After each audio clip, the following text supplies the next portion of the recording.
Hey folks, today I have a complete beginner's guide or user guide, the complete guide on using the Garmin Forerunner 265. Now this video is definitely not sponsored by Garmin. I'm going to talk about the good and the bad. You're going to see some bad here as well, but it is sponsored by the Pros Closet, and more on them a little bit later on in the video. The ultimate goal of this video though is that you're going to learn something, whether you're brand new to the watch, you've had past Garmin watches, or you're like a Garmin super user. I'm going to go into lots of details and real world tips and tricks from both myself and my wife, who's been wearing the smaller edition of the 265S. Speaking of which, right into the hardware we go. There are two different versions of the 265. There's a larger version and the smaller version. This here is a larger version, and then it's on your screen right now is both versions side by side. The only difference in these versions is the display size and thus the battery life. And that is it. The actual battery itself is identical between the two of them, which is funny because that means that the smaller size gets longer battery life than the larger size, which virtually never happens on Garmin devices or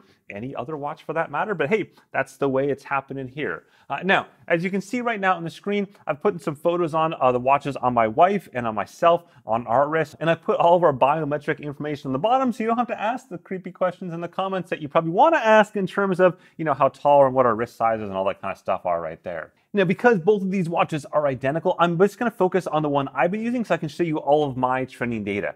Here and there, though, I will bring in little tidbits from my wife's watch or tidbits from her experiences using it, but otherwise we're just going to keep focused on one thing to kind of minimize the confusion. So this is the 265, the larger edition. As you can see on the back here, these are kind of like pseudo quick fit bands, not technically quick fit bands. Quick fit bands in Garmin's world are like a little popper strapper thing. I'll put another image on the screen as we speak right now, but these have these other ones that you just simply put your nail in and you can pull it this way and then pull it out like that, right? So not too difficult. What's notable though is that the 965, the more expensive one by 150 bucks, does not actually have quick fit anything. Like none of this stuff or the legit quick ones, it just has nothing. So for these, you can still remove it. You'd kind of just pull the rubber part back there, and then you put something in there like a screwdriver or whatever the case is, a little small tool to pop it off. And then you can install legit quick fit bands or third-party bands, whatever you might want. And the same is true here as well. Now, let me just put this back on there real quick.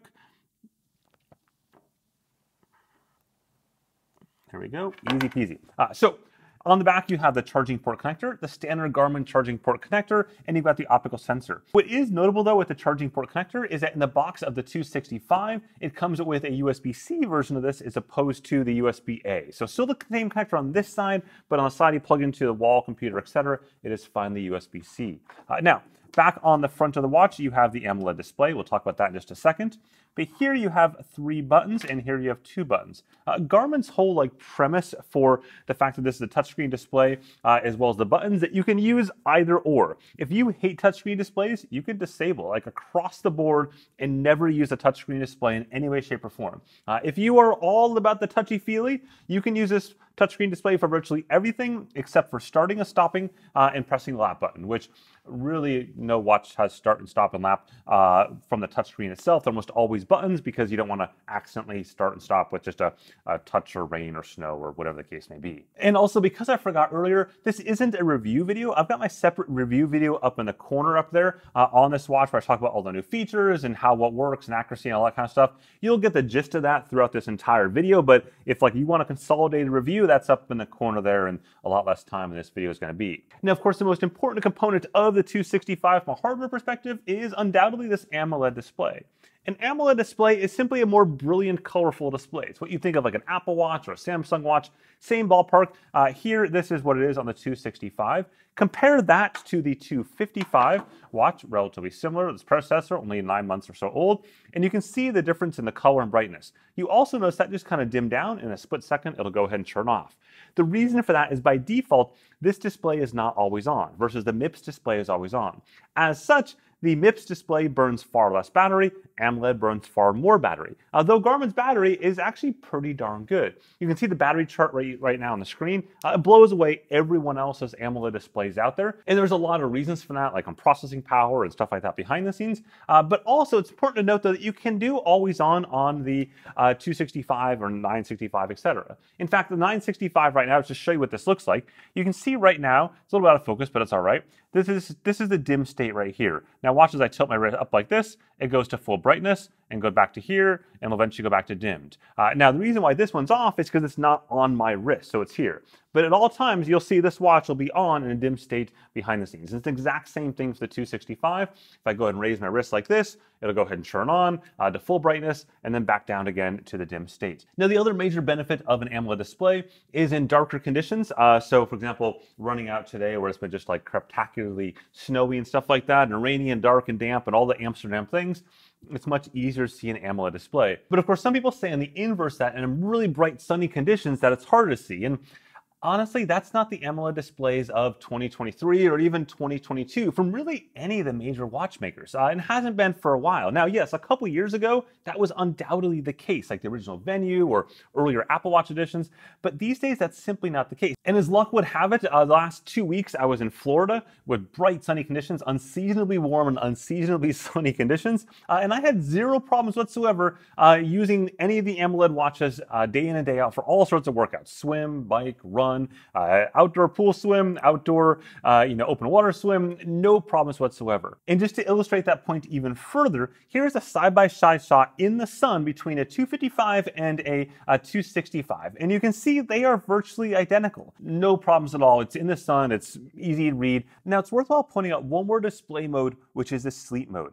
So in the upper left-hand corner controls menu, I can hold this right there, and then go into sleep mode and turn it on. You'll see it dim the display quite a bit. Now, this is a sleep mode. So basically, this is when you're sleeping. This will also automatically turn on per the settings that you've set, so you can change the times for different days of the week. And you can see it's much, much more dim, and it prevents basically your watch from glowing in bed.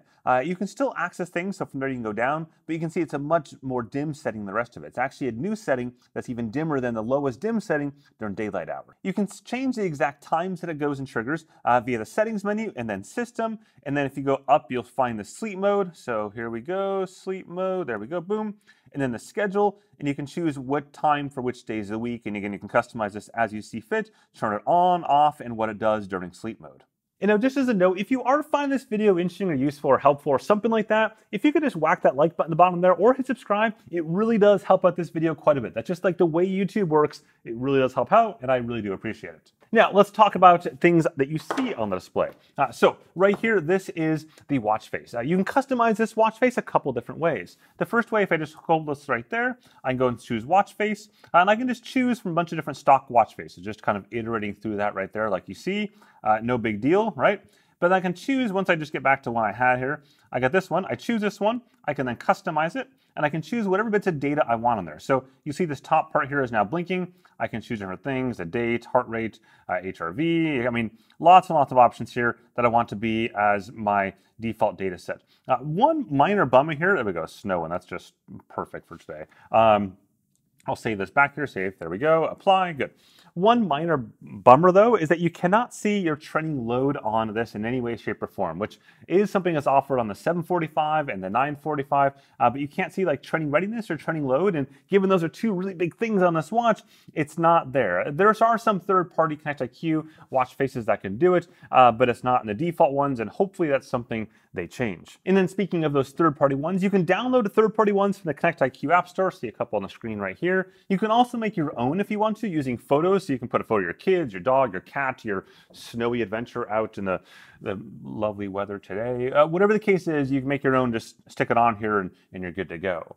Now, from there, from the watch face, we'll just press down once on this button right there, and these are the widget glances. So the widget glances are showing you tidbits of information from not just the widgets, but also all across your watch, also the different data areas. And these are both Garmin ones, and again, third-party ones you can download for free using the ConnectIQ App Store. So this is how I've arranged mine. I've got training status, I've got FTP, and then I've got my training readiness, HRV status, etc. And again, each one of these you can tap into. So like the weather right now, I can open this up and I can see more information. You can see the animation there. It's snowing behind the scenes. The animations on these are just really nice sometimes. Like, I mean, that's really clean. I like that. It's snowing. It's getting a little too dark now, but here's a picture of the snow out there just in a little bit. Yeah, it's been properly miserable. Going on back there, if I go down to steps, let me find that right there. There's steps, crack this open, and you can see over the course of the day, and then boom, there's my run, spiked in steps. If I go ahead and go down, you can see my steps over the last 7 days, distance over the last 7 days, and all these are relatively similar. So the idea being that you can tap into any one of these to see more information about it. And then all of this stuff is then replicated to Garmin Connect on your phone and on the website, and you can see it all there as well. And from there, you can dive into all sorts of data like 7 days, and 4 week and 6 months and a year for any metric you have there. And there are so many metrics there. There's way more metrics than any other competitor out there from a sport and fitness standpoint. Some people would say it can be a little bit overwhelming in times, which I think that's probably the case if you're new to it. If you're more on the geekery side, it's cool because it's all there. If you just stick with the main dashboard though, this dashboard page right here, then you don't really have to worry. It's pretty straightforward to look at stuff. It's only when you dig down further, there's a lot more to look at. Now, one area I want to talk about briefly before we move on is body battery. I want to talk about this because when we talk about training readiness later on, it's going to matter a little bit. So open this here and you see this. This is basically like your Street Fighter style energy levels over the course of the day. This is mostly useful on a per day basis. So don't focus on this too much over longer periods of times. It's like, what have you done for me today? You can see since midnight, this is my charging over the course of the night. So, 27 at midnight, and then as I slept up to 92. And then of course, over the course of the day here, it's dropping down. You see that little dip right there? That's at the end of my run. And I find this generally a pretty good proxy for how I feel. There are some quirks when you get off a red-eye flight or something like that and don't sleep, and those sort of areas where it kind of breaks down in those extreme scenarios, or if you do pull an all-nighter and stuff. But at that point, your body takes over and you feel like crap. I don't really need the watch to tell me. But I still find it kind of interesting just to look at, and I found it overall pretty accurate. You can actually overlay stress on this as well. So if I just go back here, go down, you can see stress over the last 4 hours. Not too stressful today, so it's Friday. It's not too bad. And now you can customize all these widgets as well. So if I go down to the very bottom, down, boop, edit. And these are all the ones that I have. I can rearrange the ordering for them, for example, but down at the bottom I can add one. And so we're going to actually add the sleep one, so I can show you that really quickly. Now keep in mind, the data is still recording whether or not I added the widget, right? This is just to be able to see kind of quick glances into that, but the data is still there. So I'm going to add that sleep one, and you can also create folders and folderize them if you want to as well. But I'm going to go back now, and there we go. There's sleep. So let's talk about sleep tracking on the 265. So we'll go and crack this open. And you can see here, this is my sleep from last night. So 6 hours and 46 minutes, score is 81, and quality is good. This is actually pretty accurate in terms of how I felt. The times, if I look at those right there, that's spot on. So I went to bed about 12:40 or so and woke up at 7:39. I thought it was 7:40 as my alarm, but maybe that's about what it detected there. So close enough for it. And then you see my sleep stages and phases there, deep, light, REM, etc. It says your length of sleep was a bit shorter than recommended, but your body recharged well. That's, again, fair. I'm looking forward to the weekend tomorrow and sleeping a little bit longer. Now, in terms of these stages that you see right there or here, I don't put a ton of stock in that from any company, partially because it's a kind of a guess. And even in the best possible guessing scenario, the technology to compare this is only about 80% accurate. Like if you wanted to actually go and get this lab tested, you're going 80% up to 90% in a whole bunch of fancy wires and stuff like that, and then people grading their score. But we would never accept 80% accuracy in the heart rate accuracy, for example, or power meters or anything like that. So I don't know why we accept it here, but apparently we do. So I don't compare any of these things against anything else. it is what it is, and I basically ignore it 100%. Instead, I focus on my total sleep duration, and that is actually pretty accurate in my testing. It's spot on. I haven't had any problems with that at all. Now, as I noted earlier on, this video is sponsored by the Pros Closet. For those not familiar with the Pros Closet, they have nearly 2,000 bikes from brands like Specialized and Canyon and Yeti and Trek, and you name it, it's probably there. And all sorts of bikes too, gravel bikes and road bikes and triathlon bikes and mountain bikes. And most critically, they have all those bikes in stock today, every single one of them. Also in stock today, at least as of right this second, is the new Garmin Forerunner 265. What's unique here about the Pros Closet is that you can trade in your old bike for that dream bike. They'll cover the shipping costs from you to them, and then either give you a credit or simply cold hard cash. Once your bike arrives at their giant warehouse in Colorado, their master mechanics inspect, wash, replace parts, and get it all nice and happy. Just look at this place, it's absolutely mind-boggling. From there, it goes into inventory for immediate shipping right back out again. And now, as I mentioned, the Pros Closet also sells bike components and bike accessories, so things like smart trainers and bike computers and GPS watches, including, again, yes, the 265. And in fact, for a limited time, if you use the promo code linked down in the description down below there, you'll get 40 bucks off your next purchase of 200 bucks or more. It's as simple as that. Thanks again to the Pros Closet for not just sponsoring this video, for also being a longtime sponsor on the channel. Now, once you wake up from your sleep, you're going to get what's called the morning report. And this is probably one of the favorite features out there from people that was introduced a year ago on the 255 and the 955, and now it's on most of Garmin's Forerunner and Phoenix units, the newer ones anyways. And what this shows you first is it says good morning, and it assumes it's a good morning. And of course, if you're here in Amsterdam this morning, then you would have been treated to a good morning of just downpour and rain. But what's cool though is if you look at that little video there, it shows the downpour, and what you see, those raindrops, those are on the inside. That's actually in the watch, right? That's not like the rain on my watch itself. It is raining out, but those are inside the animation. Really, really cleanly done. Anyways, from down there, you go down and you basically see a bunch of different little tidbits of information. And these are things like, for example, the weather coming up, your sleep last night, your training readiness level, any things that may be on your calendar. These are all shown there, HRV status. And this is something that, again, it's a really quick glanceable thing, and you can dismiss it once you're done with it if you want to. But I just find like it's super well done across the board, especially that little weather tie in there. Here's an example back a couple weeks ago in Florida where it was super foggy this one morning, and again, it showed it super foggy on it, and like to have the trees actually matched by, again, just pure like happenstance and luck, to have the foggy trees, and the foggy trees was really, really cool. Now, if you don't like this, no big deal. You can get rid of it. So you can hold down this settings option right there, and you can go down here into appearance, and then go down to morning report. You can turn it on and off, or you can edit the report. So you can say, for example, I want, some of these are not these, add battery or intensity minutes or steps. You can do all that, no problems at all. And then also, if you want to have it, address you in the morning, you put your name in there. I don't really need the watch to address me. I know who I am, and the watch already definitely knows who I am, so I don't need it to tell me anything else. But if you want to, you can. Now, one of the things that you would have seen in the morning report there is your HRV status, your heart rate variability status. You also see it here in the widgets. So I just saw it right there. There we go, HRV status. And if I open this, I can see my HRV status over the last 7 days as well as last night. So right now I'm in the green zone right there. And that is my green zone, 46 through 61 milliseconds. In other words, that is my trended value over a longer period of time. In particular, 19 days is your initial data set. So that little green line, this little colorful chart right there, won't show up until 19 sleeps worth of data. And once you have that, you get the colorful chart. You'll still get the exact HRV status data on the very first night that you sleep. And all this data is only collected while you sleep at night. So it's not something that's collected the rest of the day in terms of HRV status anyways. And then the point here though is that you're looking at kind of a longer period of time, and essentially a lower value is worse and a higher value is better. That's at a very high level. So for example, the past December I had the flu and I dropped down into like the 20s or so, which is abnormally low for me. But there's a lot of factors that can drive your HRV values lower. For example, alcohol. If I have a bunch of glasses of wine or beer or whatever the case may be, you'll see my HRV values are depressed that particular night. But you also see it burn off over the course of the night. It's cool. Like at midnight, they're really, really low. And if let's say I managed to somehow get 8 or 9 hours of sleep, the kids decide to stay asleep, then in that case, it'll actually be a lot better. And it's kind of cool to see that. There's also reasons why you might want to do HRV status manually in the morning, but that's a whole different topic for a whole different thing. In any case, each morning you wake up and you'll see something like this. So this is my HRV status last night, and it fluctuates. This measures it throughout the entire night, and this is my average at the top there. It's a very simple, straightforward average. None of this like picking and choosing things like some wearables do. Very straightforward there. If I go down again here, you can see my 7-day average over the last 7 days.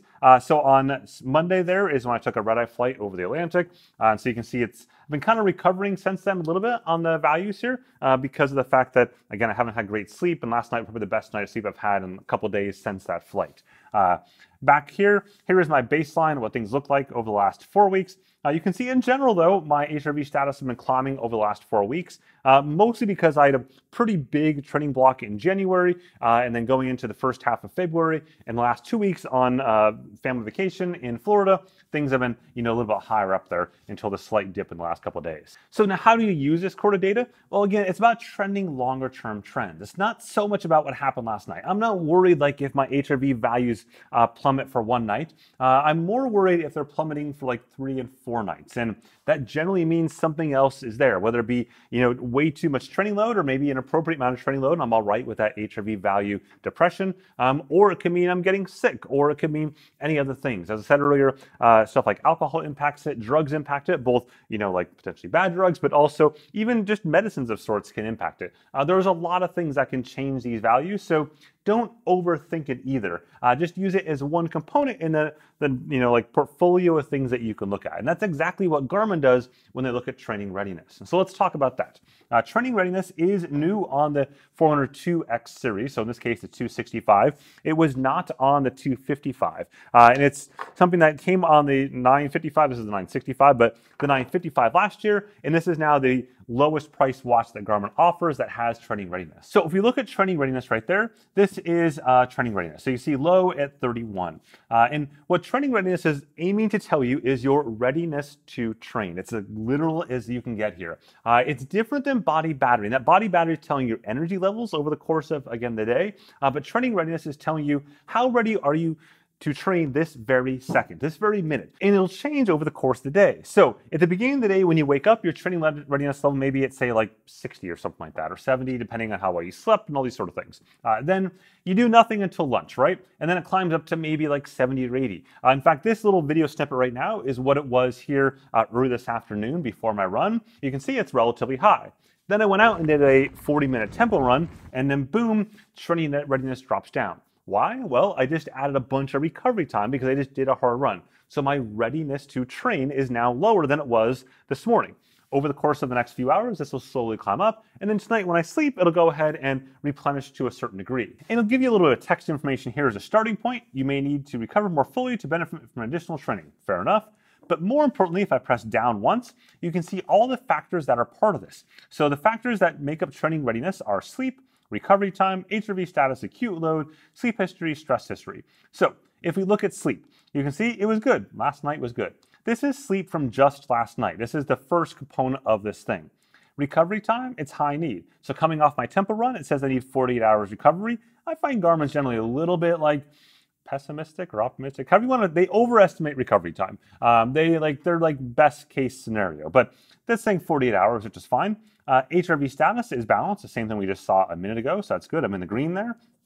I go down to acute load. It's an optimal. I'm going to talk about acute load in just a second, so hang tight there. Acute load is essentially just your training load over the last 7 days. So this is the training load of the last 7 days. I'm going to talk about this graph and why it looks dorked up in just a second. But what you need to know is that it's at 1,000, and I'm in my green zone right there. So that's good.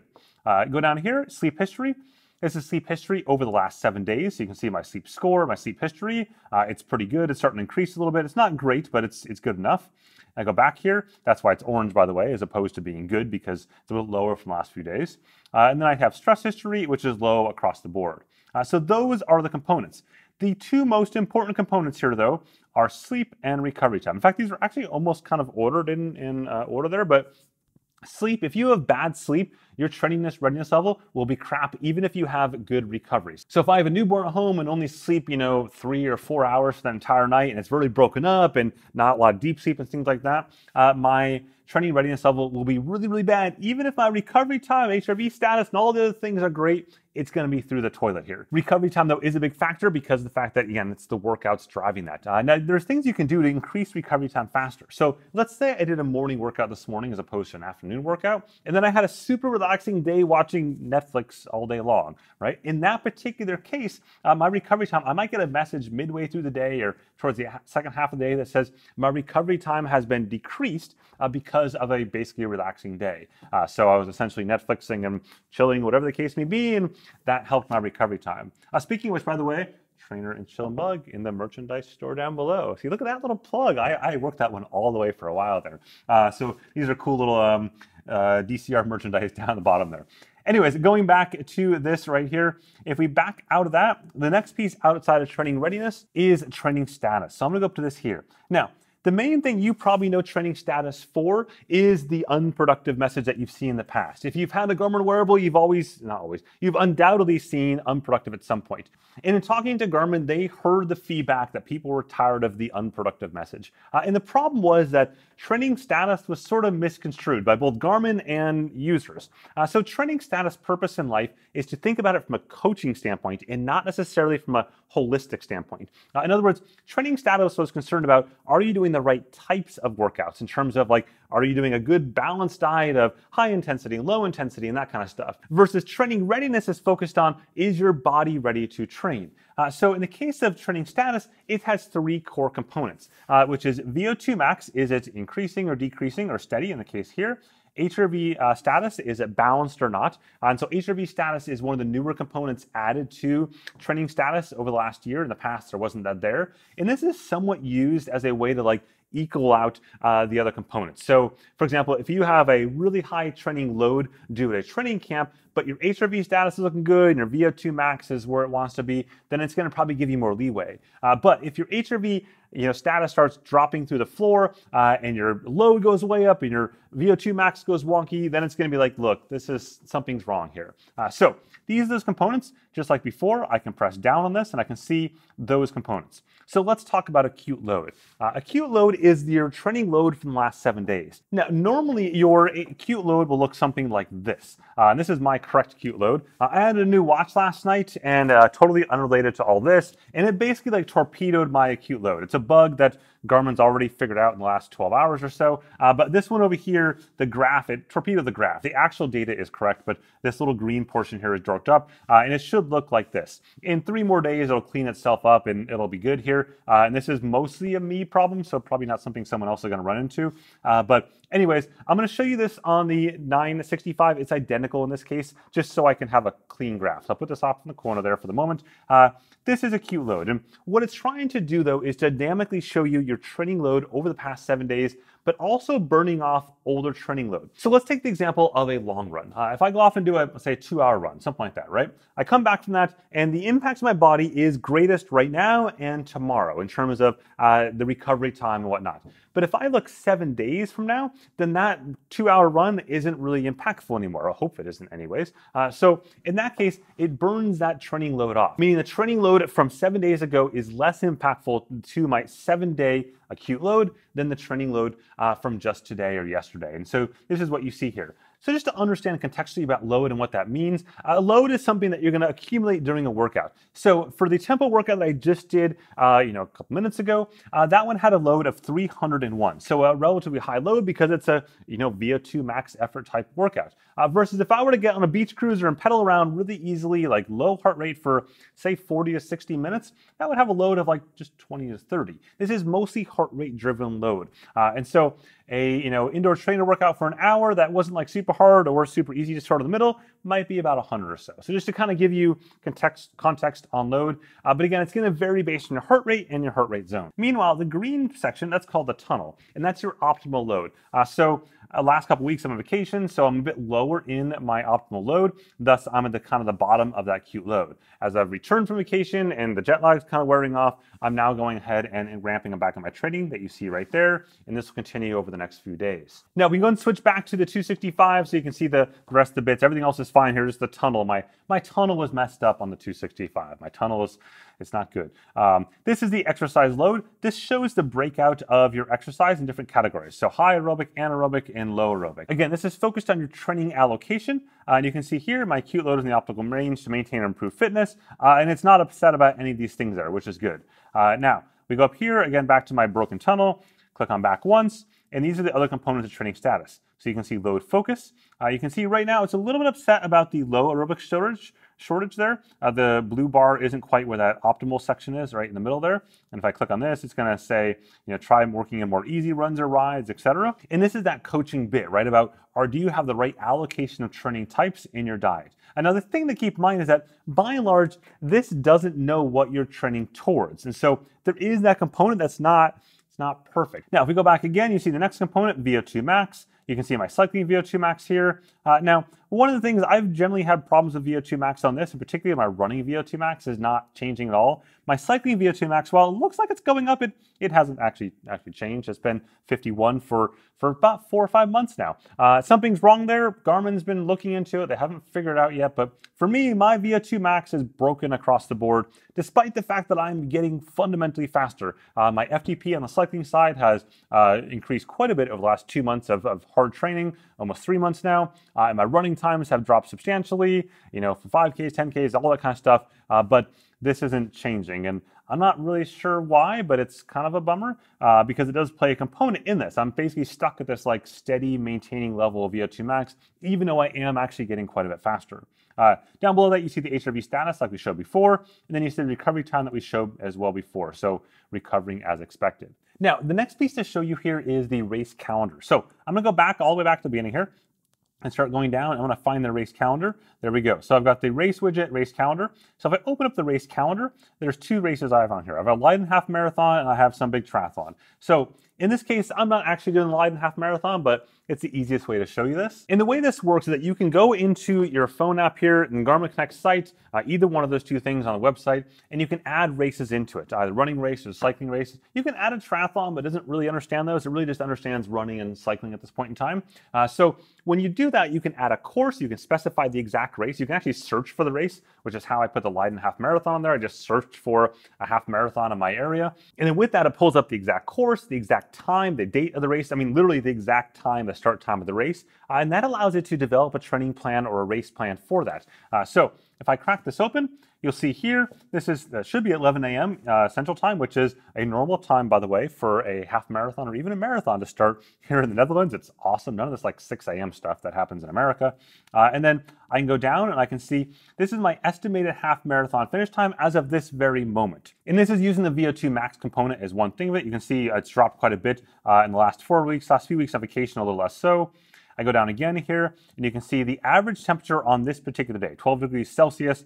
At that time, by the way, 11 a.m., the average temperature is 12 degrees, the high and the low for the day. Back up here, if I tap on this, it basically tells me, what I can do to try to improve that, but it's going to aim to do that as part of the training plan.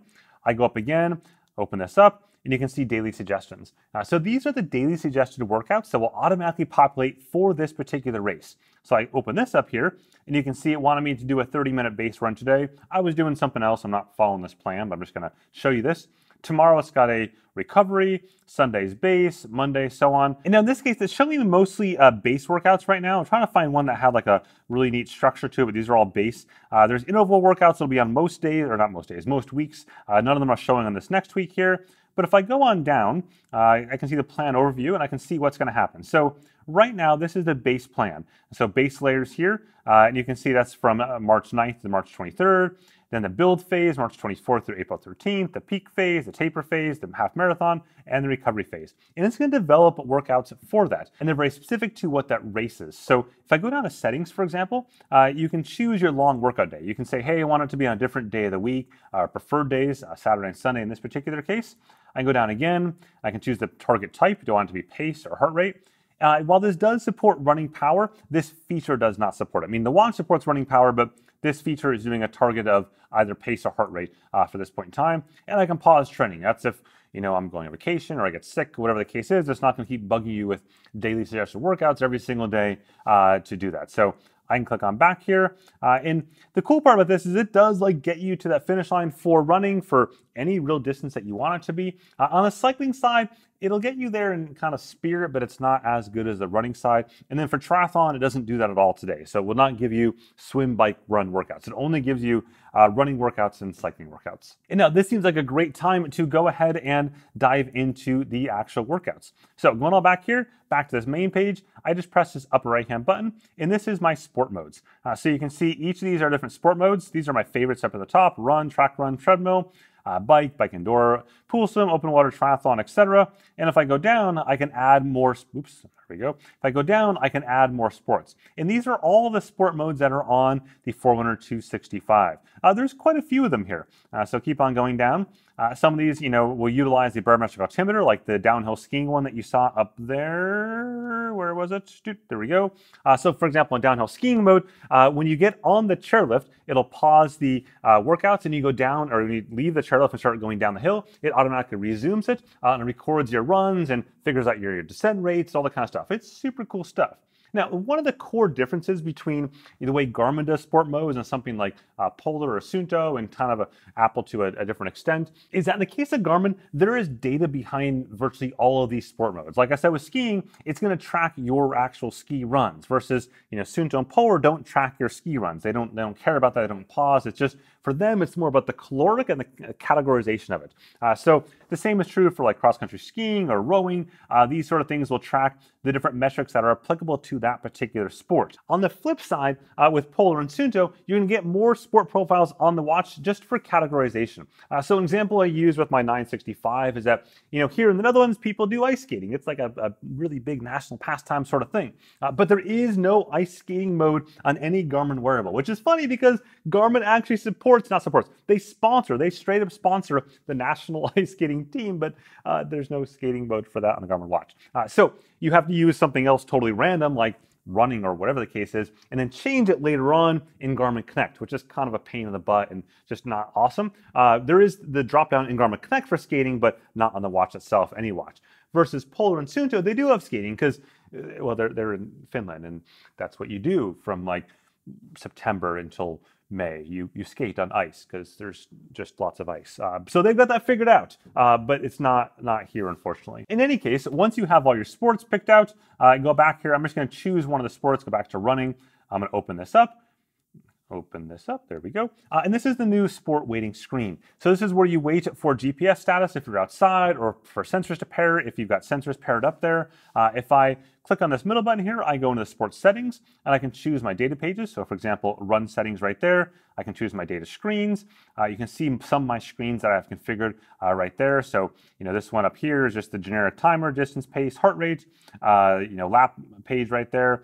Go down here, this is my running dynamics page. We'll talk about that in a second. Running power page. I can add a new page, custom data, and you can see the different types of fields that I can choose. All the way up to 6 fields on here. This is also true for the 265S is also 6 fields, which I was really surprised about to see 6 fields on the smaller screen, but hey, they fit them in there. And you can go back here and choose some of the kind of default stock ones like heart rate zone gauge, the running power page, virtual partner map, compass, elevation. There is no like maps here. These are just breadcrumb trail maps to show you, where you've been, but you're not going to like see streets and roads and all that kind of stuff on there. You can add as many pages as you want. There is probably some theoretical limit, but I've never hit it. And again, up to 6 different data fields per page. You can also customize these all from your phone if you want to. You can see some screenshots of that right there. You can customize virtually every single setting in the watch except for sensors. You cannot pair sensors using your phone, but everything now is customizable from your phone on the watch, which is pretty cool.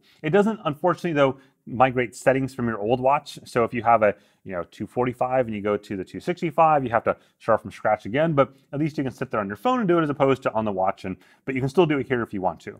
Beyond that, there's of course plenty of other options in the run settings around alerts and laps and metronome and auto pause and auto climb and running power and so on. All these are configurable right here. GPS would definitely not want to be on UltraTrack. That's not so good. So I'm going to go back to multiband, and we'll talk about that in a little bit, what that setting is. I changed that last night for something, and now I'm just wondering if I had that set for my run, because I've been really unfortunate on this one.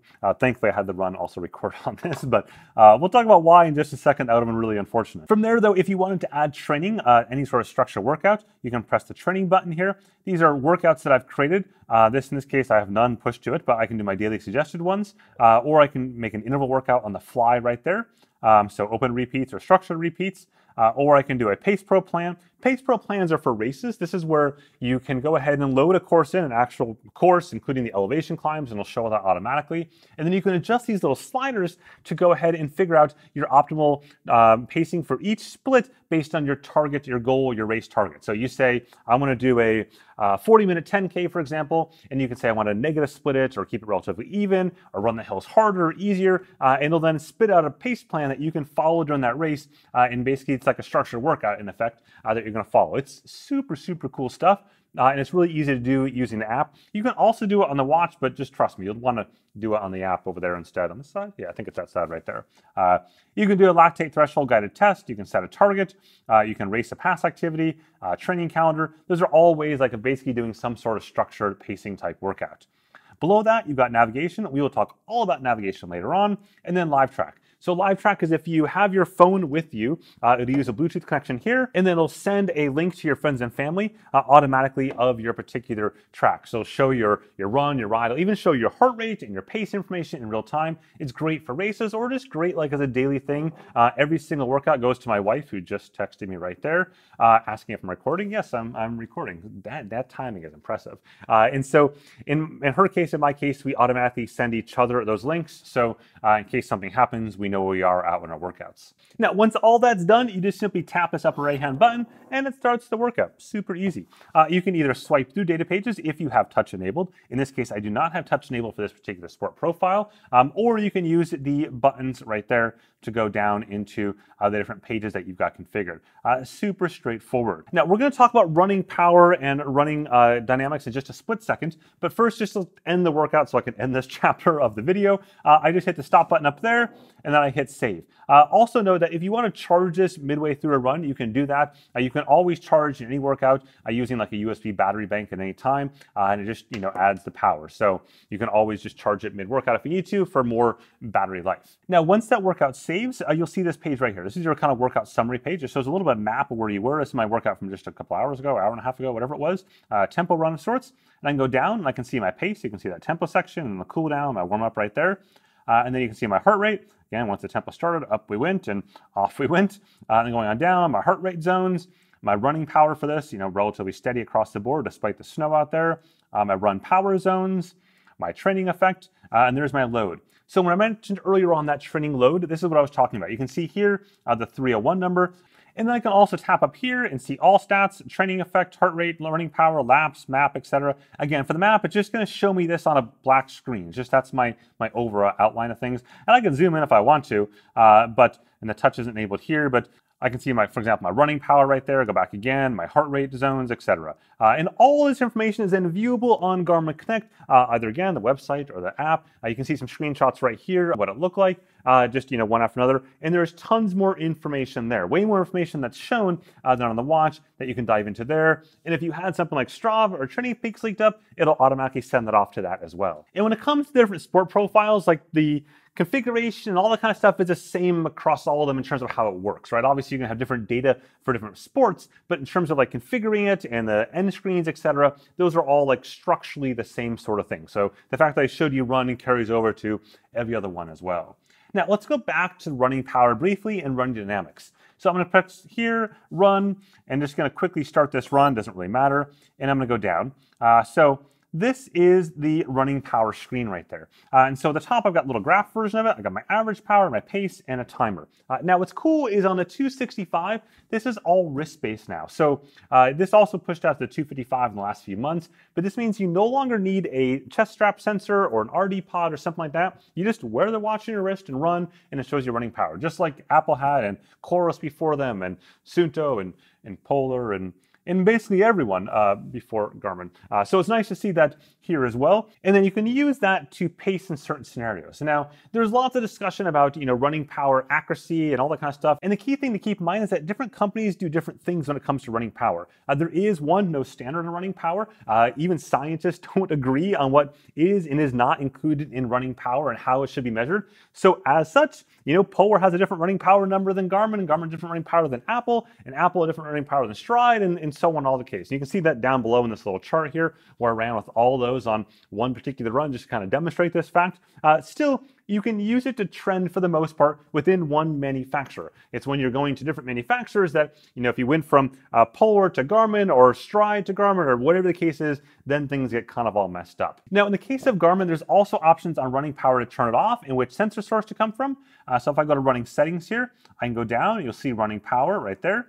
I can turn it on or off. By default, it'll be on. And the very first run you do with this watch, it'll ask you if you'd like to turn it on. I would just turn it on unless you have a reason to turn it off. The reason would primarily be if you have a Stride running sensor, I would probably turn this off. Because it might start dorking with your data. But if you don't have that, then just leave it on so you have the data collecting behind the scenes. You'll see source here. This is basically where the running source came from. So if you open up, you see smart mode, which means if it's just wrist only, it'll take the wrist data. But if you have an accessory, it'll take that data instead. So if you have a heart rate strap, not a Stride accessory, unfortunately, not yet, maybe someday. But if you have a Garmin heart rate strap that supports it, like the HRM Pro, the HRM Run, the Pro Plus, the RD Pod, it'll use that data. Or you can say wrist only. And you can turn on or off accounting for wind. That's a whole separate discussion for a whole separate day. But essentially this uses weather stations from your phone and then syncs it, I think, about 6 hours in advance to figure out the winds for your area and tries to compensate for that.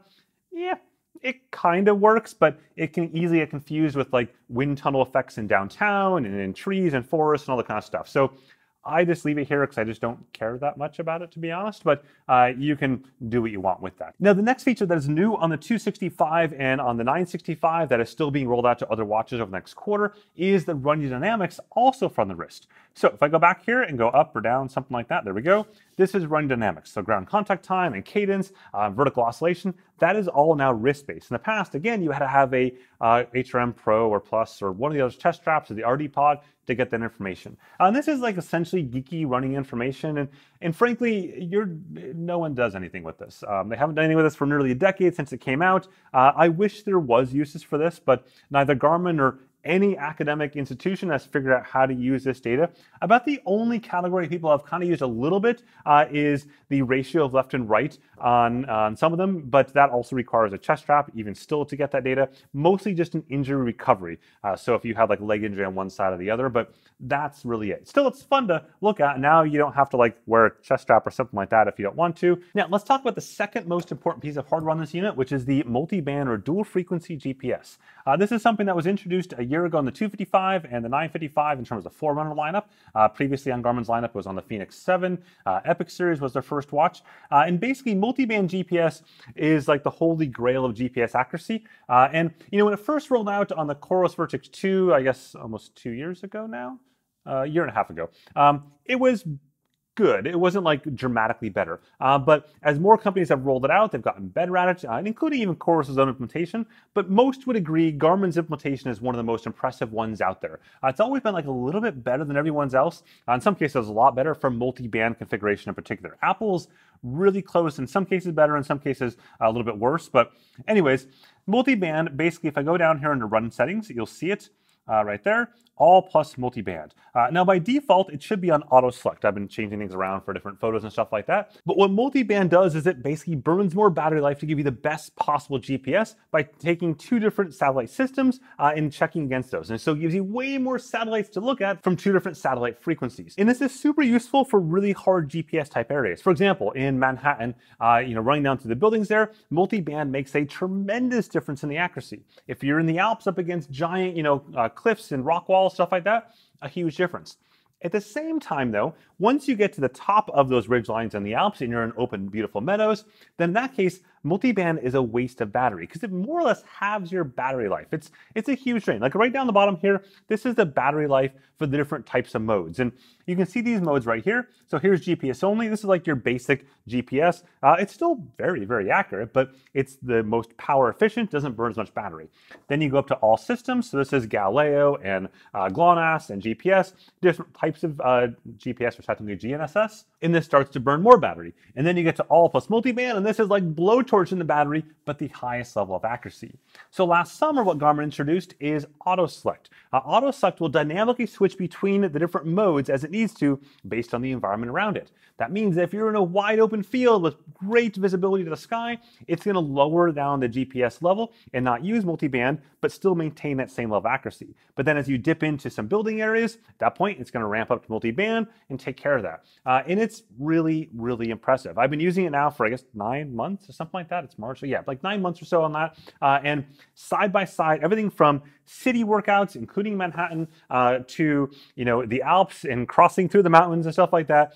Virtually identical tracks between multiband forced on and the auto select. But the battery life is dramatically different. So I would leave at this point on auto select across the board. That's where you want to be. You don't have to think about it. You get the best of both worlds. Next, let's talk about sensors. So this watch supports all sorts of different types of sensors, AMP Plus and Bluetooth Smart sensors. You can choose this right there, and I can add new sensors. You can see I've got a couple already added here, an HRV Pro, the Garmin Rally power meter, a trainer, another power meter, my headphones, etc. But up at the top here, I go to add new. And these are the types of support. So e-bike, extended display, external heart rate, foot pod, headphones, lights, power, radar, RD pod, smart trainers, speed, cadence, tempi, and verb. The main two that you're not seeing in this list right here that are on the 965 is the Garmin InReach satellite communicator. So that's Garmin's like satellite thing. If you're outside of cellular range, it can't talk to this back and forth.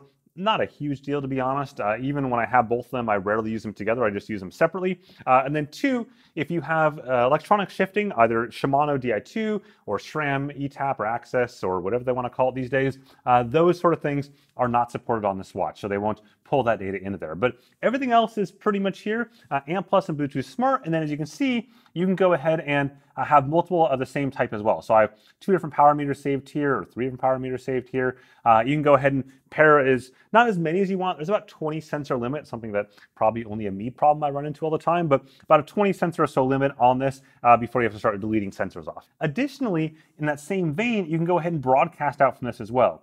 So if I go up here, back, let's see, current activity, there we go, settings for that. So this is the run settings. I can broadcast my heart rate using this option right there. And so this is something that's super useful for indoor training, especially. I can broadcast it to Zwift if I'm on a smart trainer or a Peloton, whatever the case is. My wife uses this option all the time. She absolutely hates heart rate straps. And she's been using this option on the 265, no problems at all, for all of her Zwift workouts and even her bike computer for some of it as well, and just broadcasting to that. Broadcast both AMP Plus and Bluetooth Smart. Okay, so let's talk a little bit about napping, I wish it was napping, mapping and navigation minus the mapping part, because there's not really mapping here, but there is navigation.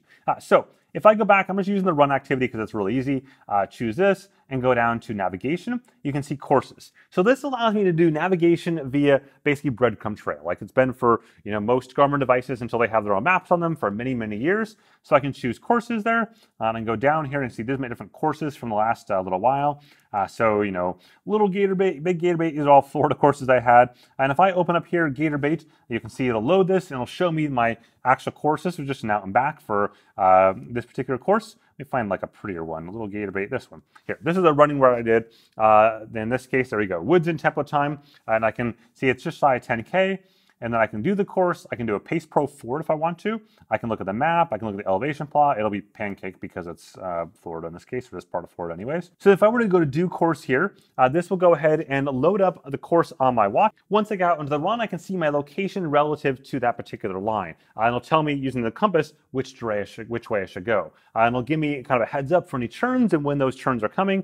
You can see some photos of this on this exact run, this woods and tempo run that I did right there, of those turns coming up in my line on the watch as well. So it's not like super advanced. It doesn't have the mapping of the 965 or the 955. So next up, we're going to talk about the flashlight, which you're like, wait, what? What flashlight?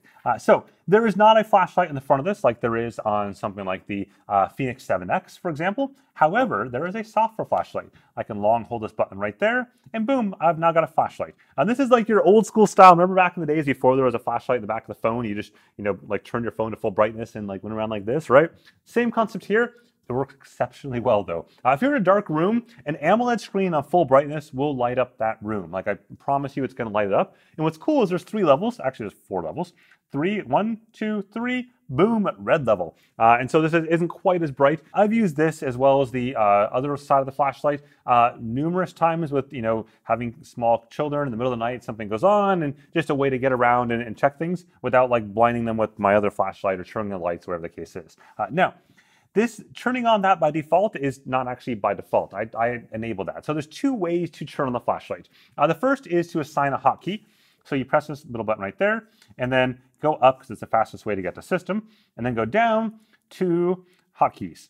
In this case, I use the hold back option, and I assigned it to the flashlight. That way I can go ahead and basically just get back here, long hold, boom, flashlight. You can also do the same thing though with the controls menu. So up here, if I long press this right there, you can add it to the controls menu in this area here. Right now it's not added, so we'll do that. Long press back there, press back there, and then go down here into the appearance area, and then go down to controls, and then go all the way down, oops, to add new. Should have gone the other way on that one. And then you see flashlight. There we go, control added. And go back here, back. And now if I just long press on this, I will have that new flashlight option right there as well. So I prefer the long one just because it's easier to do in the middle of the night. I just long hold it and I'm done. Super cool little feature that most people don't realize it's there, that is there. In fact, it's there on most of the recent Garmin watches. You just got to simply enable it and configure it. Okay, so rounding home here, we have 2 sections left. We've got music and contactless payments. These will be relatively efficient. So music. It connects to any Bluetooth headphone, any Bluetooth audio device. While this does have a speaker for like beeps and chirps, stuff like that, it does not have a speaker for playing music. It can't do that. It's not like the Venue 2 Plus or something else that has full music on it. So these are my Bluetooth headphones right there. I can go ahead down into music. So I'm just going to scroll on down here so I find my music. And you can onboard, you can download, you can install, you can put on this watch MP3 files as well as Spotify offline, Amazon Music offline, and Deezer offline. And so my preference is Spotify. It's what I have an account for and what I use the most, and it's where all my playlists are. So in this case, once you open up this music control, if you have not done this yet for the very first time, it'll simply show a notification on your phone once you open up the music controls, and you just authenticate your Spotify account and you're done. You do need to add your Wi-Fi network in, which again, it'll ask you to do as well. So it'll just walk you through that. And then finally, it'll ask you to go ahead and pair up your headphones, which is really simple. You just, do the pairing button. Like in my case, it's this little button right there. And then I'm all set. So this is the music menu. In this case, this is the one Spotify playlist that I've I manually download ahead of time. To add more playlists, I choose this option right here. And then this, I choose my playlist, recently played, made for you, workouts. We'll choose workouts this time. And it's going to pull a bunch of workout playlists from Spotify. And you can see there's the Beast Mode workout playlist and Pumped Pop. And you can see it starts to enumerate these little thumbnails right there. It takes a little bit of time to enumerate those, and it saves them after that. And then I can choose one of these. So I can just choose this fun one right there. I'm going to tap this to add. Now it's going to search for my Wi-Fi network, and it'll start downloading. Now the downloading isn't super fast. It's better than it has been in the past, but it's not like, it's going to take a few minutes to download that 50 tracks or so. Now escaping back out of that here, we're going to go back up to that playlist that I already had saved, and I'm going to play it. So I'm going to tap this right there. And once I tap that play button, it'll go ahead and search for my headphones and connect it to them. And we got connected to the headphones, and I'll press the play button. And now it's playing music. And now I can press this middle button here to go ahead and controls, including volume. I will increase the volume a bunch so you can hear it. Oh, no, that was too long to press. So I'm going to increase the volume up just a bunch there. And now you can probably hear it over there. I don't want to obviously get like a, take down a request or something like that. So I'm going to pause that. But you can control that there. You can also go press this again.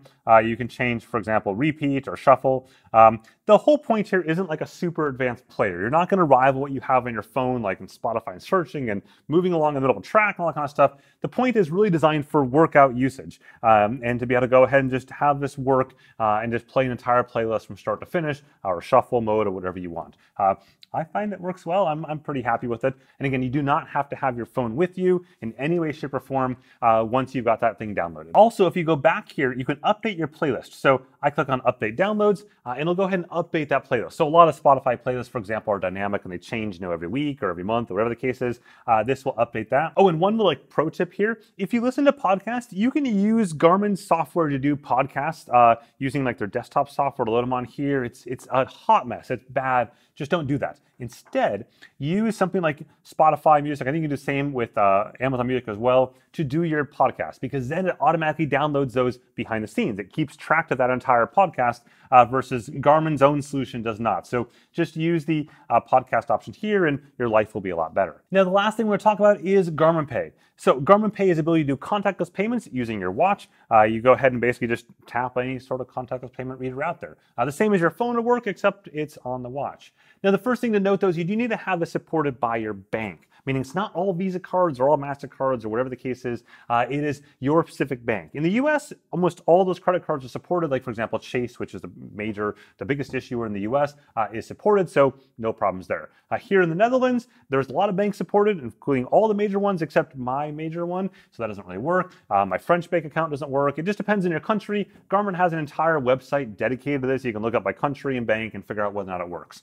So, assuming you got the card loaded, you go ahead and press this upper left-hand button there to access the controls menu, and then you'll see the wallet option right there. This is now where you can enter the passcode in. But first, I need to get my store, my DC Rainmaker store, so I can buy my mug, get it all set up, so give me 1 second to do that. Okay, I've got that all set up. I am ready to charge myself something, so you can see that right there. I'm gonna go enter my passcode in. It's secret, I can't tell you this. And now you can see, now my password's entered in, I've got this time period here to go ahead and complete the transaction. In this case, it's really easy. I'm gonna simply take this and tap, boom, just like that.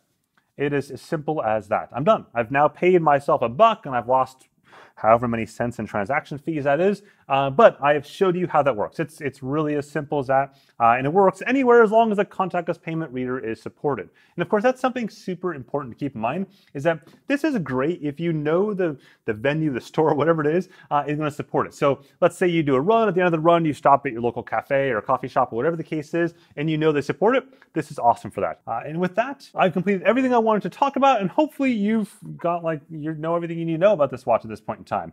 Again, if you did find this video interesting or useful, just whack that like button at the bottom there or hit subscribe. It really does help with the channel quite a bit. That's all I got. Have a good one.